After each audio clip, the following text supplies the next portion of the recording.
Welcome to the Alpha Male 2.0 podcast. I am Caleb Jones, freedom-focused lifestyle design for men. And if you were not aware, I have another podcast called the Sovereign CEO Podcast. That's where we talk about location-independent business, location-independent income, international stuff. And that's over at calebjones.com/podcast. And if you are watching this video on YouTube, I do an audio version of this podcast. And that is at alphamale20.com/podcast. And if you're listening to this podcast, you can watch the YouTube version of this podcast, the video version if you'd like. And the links for that is at alphamale20.com/links. Got a lot of websites, a lot of links. I'm all over the place, doing a lot of stuff. The future of dating. What is the future in terms of the future that we will actually experience? Because regardless of how old you are, unless you are very old, like in your 80s, you're probably going to live many, many, many more decades. And things are going to change very rapidly over the next few decades. So where do I see the future of dating and man-woman relationships going forward over the next 10, 20, 30, 40 years? I am 50, and I fully expect to live to age 100 based on all the stuff I'm doing with my health, plus medical technology that will improve over the next 50 years. So I would be very surprised if I didn't live to at least 100, probably beyond that.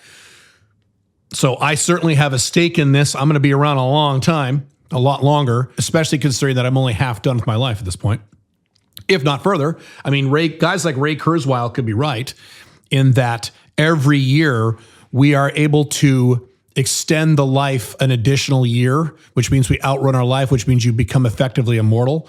That kind of stuff is possible. But I'm not going to really talk about the scientific aspect of these things because that's very controversial and I'm not an expert in these things, although I've read a lot of books. Talking mostly here about the future of dating. So here are a few changes that I see occurring, and I've been watching this now for 20 years, and I have actually accurately predicted several changes in the dating market and in terms of women and men. I predicted about 20 years ago, for example, I said that it will be normal in about 20 years. I said this about 20 years ago, for normal, quote unquote, normal suburban women, teenage girls, 18-year-olds to do porn. It will be considered normal, I said, 20 years from now or so. I don't think I put a time frame on it, actually. I said at some point in the future, it'll be considered normal for 17, 18, 19-year-old girls to do porn. It won't be weird. It won't be creepy. It won't be, shunned upon. Their moms will encourage them to do it. Their friends will encourage them to do it because they'll be doing it. And voila, you now have OnlyFans. So there you go.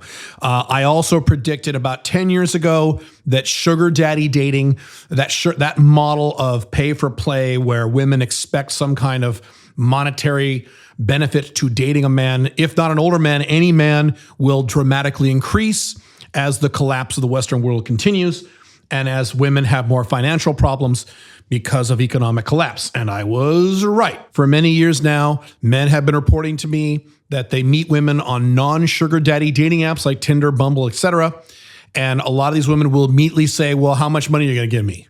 Or what can I expect from you, daddy? That kind of stuff with some kind of monetary or financial reward to you going on dates with her or having sex with her.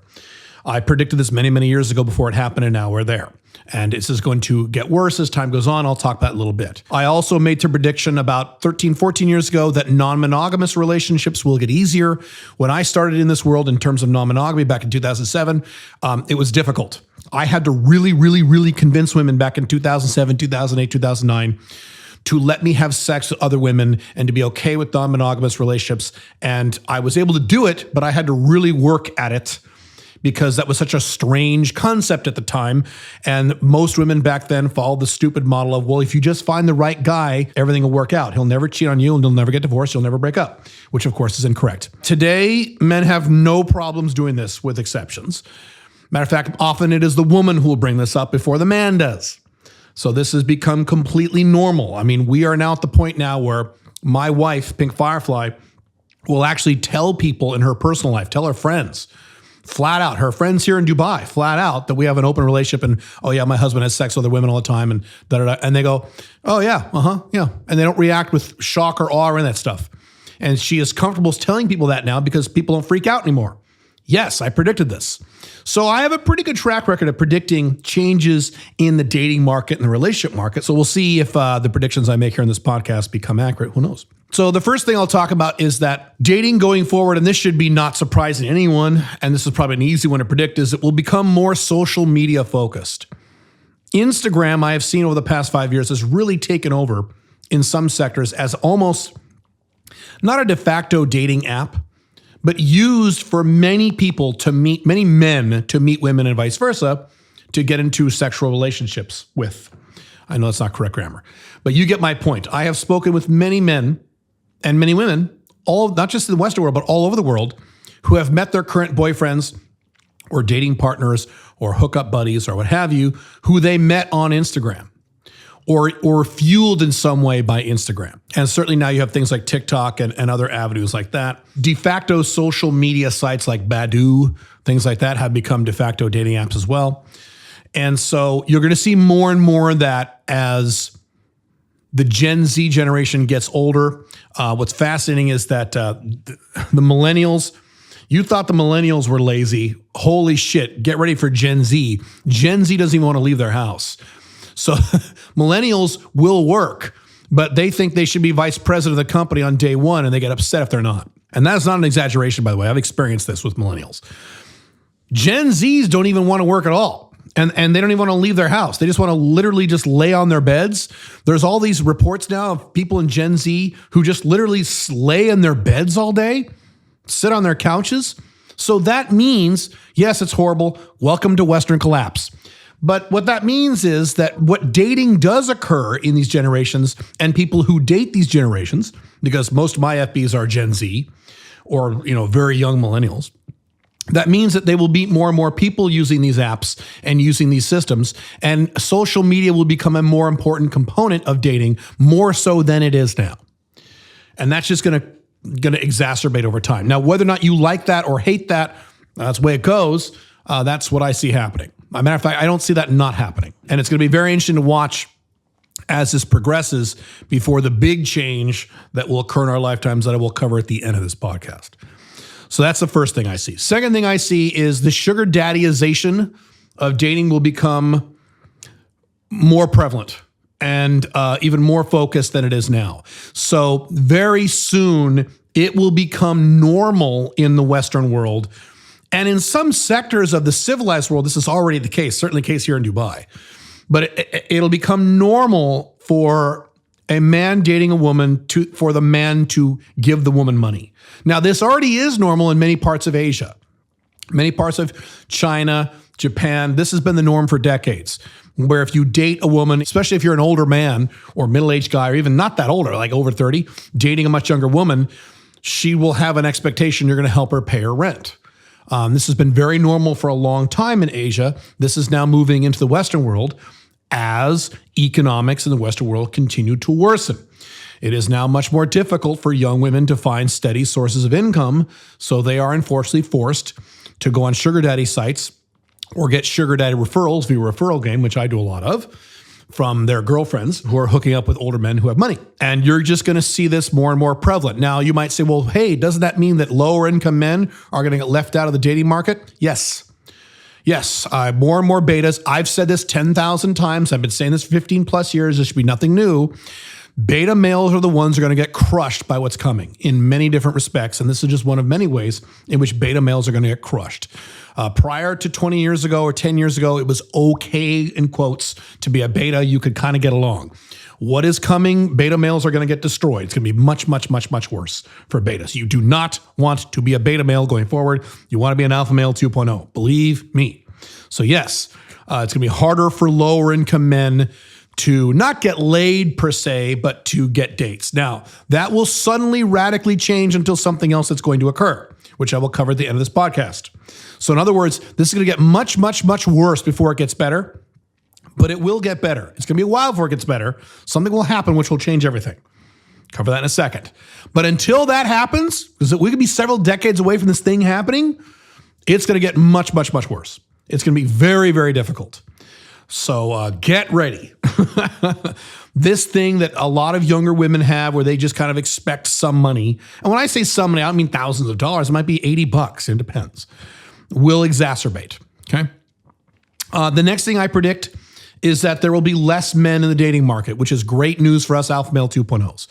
More and more men, particularly those younger men in the Gen Z and millennial generations, will just go MGTOW, and I mean real MGTOW, not bullshit MGTOW, real MGTOW, and just bow out of the dating market.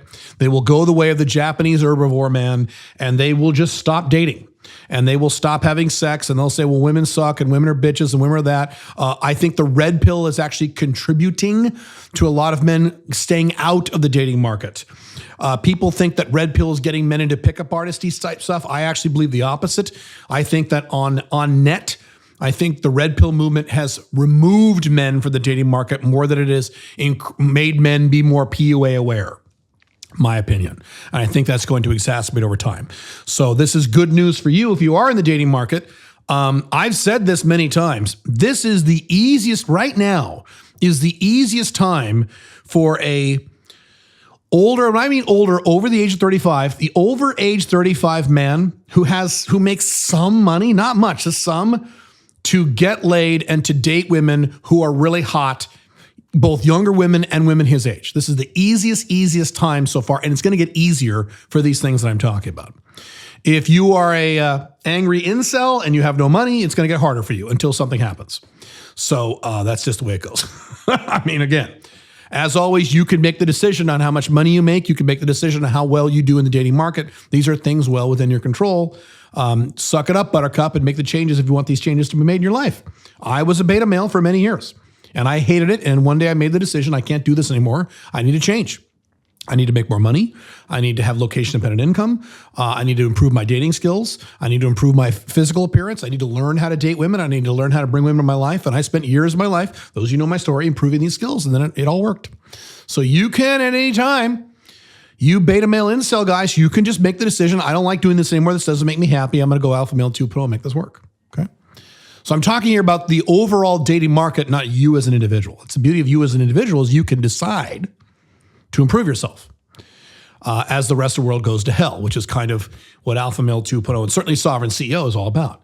Improving your life and living a great life while the world collapses around you. That's the model here. Now, a subset to that of less men being in the actual dating market is the rise of AI. Ray Kurzweil, again, I like him. Don't agree with everything he says, but most things of what he says, he has predicted for many decades now that by the year 2029, computers will be able to pass a Turing test. And if you don't know what that means if a human being sits at a computer screen and talks to someone, they don't know if they're talking to a computer or a person. And passing the Turing test means that it's a computer, but they don't know it's a computer. They think it's a person. They can't tell it's a computer. And a real Turing test lasts several hours, not 5 or 10 minutes. So he is predicting by 2029 that you'll be able to, a human will sit down, talk to an AI, either verbally or with keyboards or what have you in messages for an hour or two, and they won't be able to tell if it's a person or not. They won't be able to tell. And there were many other futurists and AI experts who disagreed with him decades ago. But the closer we've gotten to 2029, the closer they come to that date. Now it's like the average date they assume it's going to happen is 2030, which is 1 year off. So that's just in a few years, folks. So that's going to change a lot. If you've seen the movie, what's the movie? Her? I think it's Her, H-E-R, where the guy, it's Scarlett Johansson is an AI, and the guy puts it in his ear and he like dates this AI. You're going to see that shit in real life in just a few years. I mean, you're already kind of seeing it in Japan now. These guys who have virtual girlfriend software and girlfriend pillows, and you're going to see that into culture at large. And boy, is that going to sweep a lot of men out of the dating market. A lot. They're just going to jerk off to their virtual girlfriends instead of going out and having real sex with real women. Great news for us. Horrible news for society, as usual, but great news for us. Great. And even if that doesn't happen in 2029, it will certainly happen in the 2030s, the next decade. And are you going to be alive in the 2030s? Oh, yeah. Oh, yes, you are. I certainly will be. So this is going to happen sooner than you think. So that's going to change a lot of things. Now, here's the big daddy-o. I've written at least 2 articles about this. This is when everything changes. And I've mentioned this before in videos. I'll go into detail about it now. Sex robots. Now, I don't mean just sex robots. Here's what I mean. I mean viable sex robots that will be inexpensive enough to be purchased or rented by the average income man. Okay? So that's important. It's an important distinction. I didn't just say sex robots are going to change everything. They won't. They have sex robots now. I'm talking about just sex robots. When sex robots become viable, meaning visually they look good enough to your dick, maybe not to your brain, but to your dick to have sex with, and you'll enjoy them, and you'll be able to get hard and actually have sex and orgasm, and because it's good enough. They'll be good enough. And if you think that's going to take a long time, you are dead fucking wrong. I strongly encourage you to go on Google, bring up a new tab as you're watching this podcast or listening to this podcast, and just type in sex robots and press enter and do a Google image search. You will be shocked at how good these things look. And it's only the early 2020s. In the 20-teens, they looked pretty good. You will be shocked, maybe even horrified at how good these things look. And again, they don't have to look perfect. They have to look good enough. Does your dick, not your brain, not your heart, not your emotions, your dick, does the dick part of your brain give a shit if it looks 100% like a human being, but almost, 98% there? No, not really. We're guys, let's be honest about this, right? But they will be 100% there. But even if they're not, viable means it'll be hot enough for you to have sex with and enjoy, okay? So that's requirement number one. And maybe they're not there yet. Maybe they are, but they will be very soon. Very soon. Number one. Requirement number two, the argument made, well, they're going to be thousands of dollars. They'll be $100,000. Only rich guys will be able to afford them. And yes, initially, but like with all other technology that has ever been invented, eventually the price will come down. The price will come down much faster than you think. And as soon as the price of the viable sex robots, okay, get low enough where the average income guy can buy one, or I think initially rent one and then buy one. That's how VCRs used to be in the late 70s when I was a kid. VCRs used to have to rent them. They were very expensive. I grew up in a poor family. We couldn't buy a VCR. But what we did every once in a while, it was kind of a big event in our house, was we'd go down to the VCR place, we'd rent the VCR for like a weekend. And we'd rent some movies, rent the VCR, bring it home, hook it all up, watch a whole bunch of movies all weekend, and then take the whole VCR back to the VCR place because we couldn't afford to buy one. And that's how these robots will work. You'll be able to rent one, pay a few $100. I don't know what the price will be. And they'll deliver it to your house, or you go down and pick it up, or maybe you go down to some room like a brothel, robot sex brothel. Maybe it may start that way. And initially you'll be able to rent them, for just a few $100, and then shortly be able to buy one. When viable sex robots, viable meaning you're cool with them, at least sexually, and you can afford them if you're an average income guy. When those two things occur, you will see the biggest shift in power in man-woman sexual dynamics since the sexual revolution of the 1960s. It will be earth-shattering. Everything will change when those two things occur, when they become viable and cheap enough for an average guy to get one. Here's what's going to happen. A huge percentage of men, probably most men, more than 50%, will say, okay, look, I can sit there and swipe forever on Tinder and Bumble and go on a bunch of goddamn dinner dates, listen to women drone on and on and on, spend a bunch of goddamn money, hope I get laid, probably not. I got to get dressed and leave my house, which Gen Zers don't want to do. Or I can just whip out $200 and fuck a robot and literally no one knows. It's not like sugar daddy game, which is an important distinction here. It's not like paying hookers or sugar daddy stuff because people know. The hooker knows, the sugar baby knows, people know. I can do this completely anonymously. No one knows. There's no real stigma against it. Guys on the internet will be talking about fucking their robot, making jokes about it. I mean, I would do it. I think it'd be fun. I wouldn't mind trying it out. Sure, I'll do that eventually. I don't care. There'll be no real stigma around it, even if people find out. And this is a woman who doesn't give me any shit, doesn't talk to me. I don't have to listen to her. I don't have to buy her dinner. I don't have to go on a date with her. I don't have to be embarrassed if my dick doesn't get hard during sex because it's a robot. She won't care. I don't have to get all worried about what she thinks about me, or I don't have to worry about her asking for more money. All these things that men worry about vanish like that. And They're going to be smoking hot. These robots will be 10s. They'll all be smoking hot 10s. That's another aspect of this. It's not like you hook up with a hot robot you think is hot. You'll be able to hook up with the exact type of woman you like, right? You have a type, right? We all do. All men do. You have a physical type. My physical type is big boob blonde Barbies. That's my physical type. You might like Asian girls. You might like athletic women. You might like women with big fat asses like Nicki Minaj. Whatever you like, they'll have a robot, a number of them, and you pick the one you want. It'll be a perfect 10 to you. So not only do you have to know how to do all this crap, it'll be a perfect 10. And you'll say, well, why not? And then you'll do it. You'll do it. Most guys will do this. Now, what will happen to the dating market? All of a sudden, more than 50% of men will say, well, fuck this. And then Bumble will become a wasteland. All these women will be swiping. There'll be no guys on there, or very few guys. Yes, there'll be a percentage of men who will think this is disgusting and stay within the dating market. Hint, hint. You'll be one of the few guys having sex with real women. So again, once again, this benefits us alpha male 2.0s. You talk about men getting out of the dating market now, it's going to be a fucking wasteland in a few years when they get the viable sex robots that are cheap. It's going to change everything. So if women want to date guys, all of a sudden, they're going to have to start getting really nice. And ASD is going to drop like a stone. If you don't know what ASD is, that is that thing that causes women to not have sex with you on a first or second date, even if she likes you, because she doesn't want to be accused of being an SLUT. That's what ASD means. That's going to vanish.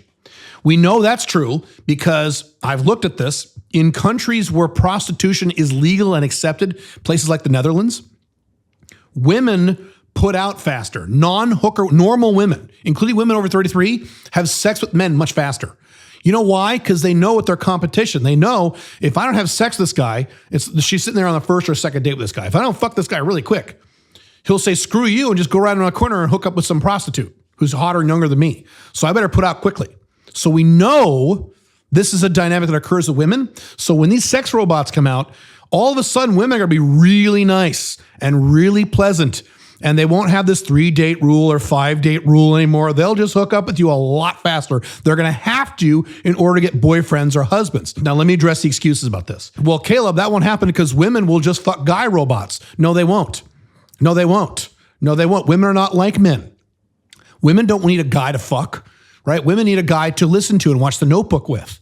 And sex robots will be able to have sex and go, oh baby, much sooner than their full AIs and sit down and talk to you on the couch and talk to you about your feelings and all that stuff the women want, right? So the sex robots, the female sex robots will come online much sooner and faster than the male non-sex companion bots, whatever you want to call them. And they won't be nearly as popular. So that is incorrect. Here's another thing a lot of guys say. Oh, Caleb, no. The feminists are going to make them illegal. There's already laws, Caleb. They try to pass a law in the UK about you can't abuse your toaster or something because toasters have rights that it does. And the feminists are going to say, oh, no. And they're going to make all these sex robots illegal. You won't be able to do it. That is completely irrelevant. Maybe you've heard of something called marijuana. In my ex-country, the United States, marijuana was illegal for 100 years or whatever, okay? It just started getting legal in the last few years. But prior to the last few years, when it was 100% illegal, everybody smoked it, including the cops. So just because something is illegal doesn't mean people won't do it. That is the dumbest excuse I've ever heard. Even if they make it illegal, which is possible in some sectors of the West. Yes, as we get more and more left-wing, I'm sure there will be some regions, some countries, some areas where the left-wing women who are in power, the Hillary Clinton types, will make sex robots illegal because you'll be abusing the rights of the machines or something. Yes, I'm sure that'll happen. Won't fucking stop a goddamn thing. People, we've learned if people want to drink alcohol from the prohibition times, they will drink alcohol. If they want to smoke weed, they will smoke the weed. If they want to use crypto, they will use crypto. You can make crypto illegal all you want. People will still use crypto. You can make sex robots illegal all you want. There will be loopholes or people will fucking do it anyway. Okay, and the cops won't care. The cops will be doing it too. Okay? So that's not going to be an issue if it happens, which it may or may not. When will this sex robot revolution occur? I don't know. But I think it's going to be sooner than you think. And it's going to happen faster than you think. Next year? No. 5 years? Probably not. But I've spoken to guys say, oh, that won't happen for 50 more years. If you think that, oh, that's going to happen in 100, it'll be 100 years before you'll have viable sex robots. Again, do a Google image search on sex robots or sex dolls and look. And then tell me we're 50 years off from this. No, we're not. I promise you we're not. This is going to happen relatively soon. Maybe not in 10, maybe not even in 20, but maybe past 20, certainly 30, 40. You're going to be alive in 20, 30 years, 40 years. Yes, you're going to see this happen. It's going to be amazing. And, you may even have the thought that you say, well, that's what I'll do. I'll just, stop having sex with women as soon as they invent sex robots, and I'll just have my, Kim Kardashian robot and fuck her all day. That's fine. Well, that's your decision. I don't know how I'll feel about that. I think I'll be one of those guys who will prefer to have sex with real women, because it's going to get really easy to have sex with real women when all these other guys are having sex with robots. Boy, is it going to be a paradise. I mean, it already kind of is for alpha male 2.0, but it's going to get even easier. So that's the bottom line for all these trends, all of these trends, all of them. And I mean, everything I've just talked about in this podcast favor the alpha male 2.0. They hurt the beta male a lot for the most part. They hurt alpha male 1.0s, at least partially. They all favor the alpha male 2.0. So hint, what do you want to be going forward in your life? You want to be a beta? No, you want to be an alpha male 2.0 and benefit from these trends instead of being harmed by these trends. Cool. All right. See you next podcast next week.